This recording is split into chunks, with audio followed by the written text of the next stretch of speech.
It is not a comfortable subject to talk about, but it is essential that we understand sin, how sin works, what it does to us, and how the gospel heals us from its damage. In his first message at the 2015 Pastors Conference, John Piper offered a brief survey of sin from the book of Romans, and we jump into that message in the following clip as John Piper addresses Romans chapter 1, verse 18. Here's what he said. Verse 18, the wrath of God is revealed from heaven against all ungodliness and unrighteousness of men, who by their unrighteousness suppress the truth.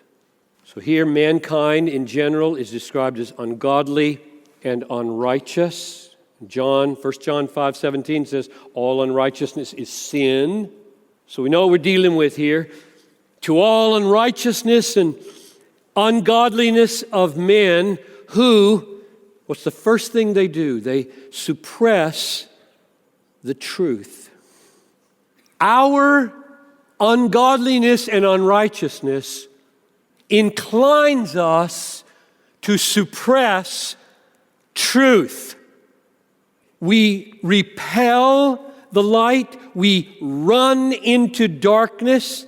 Jesus said in John 3 that we are guilty sinners, not because we're victims of darkness, but lovers of darkness.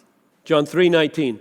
Light has come into the world, and people loved darkness rather than light. So right off the bat, I'm getting the feeling, okay, deep down in me, issues are love issues. I love the dark. I can suppress the truth so much more easily in the dark. And that's what sin does. It suppresses truth. What truth does it specialize in suppressing? Verse 19, because what can be known about God is plain to them, because God has shown it to them.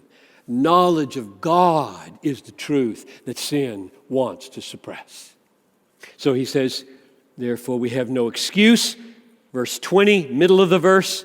So they are without excuse. Verse 21, why? Because although they knew God, they did not glorify Him or give Him thanks.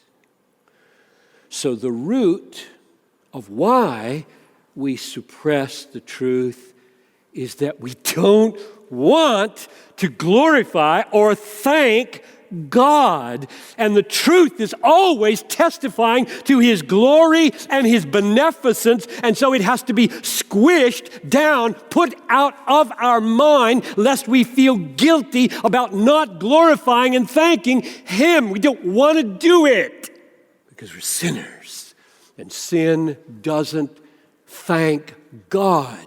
Sin doesn't glorify God. Sin loves darkness, which conceals the glory of God and the beneficence of God. Sin is not just a hater of the light and of the knowledge of God, desiring to suppress it. Sin is a lover. When the hated truth is suppressed, the loved lie is embraced. Verse 22. Claiming to be wise, they, that is, those who suppress the truth, have darkened hearts. Claiming to be wise, they have become fools, and they exchanged the glory of the immortal God for images. They don't just bury truth, they embrace alternative lovers. There's no vacuum in the human heart, ever. When the real God is rejected, images are embraced. They exchanged the glory of God for images. Sin hates the true God, and sin loves God substituting images. And we, more than any culture in the history of the world, live in an age of images. We spend almost all our leisure time looking at images. Quite irrelevant, I think. that for Paul, those images were stone or wood along the side of an Athenian road, and ours are on our phone or television or computer. It's irrelevant. The issue is substitution. They exchanged the infinitely valuable glory of God for the glory of that show of images coming off the screen.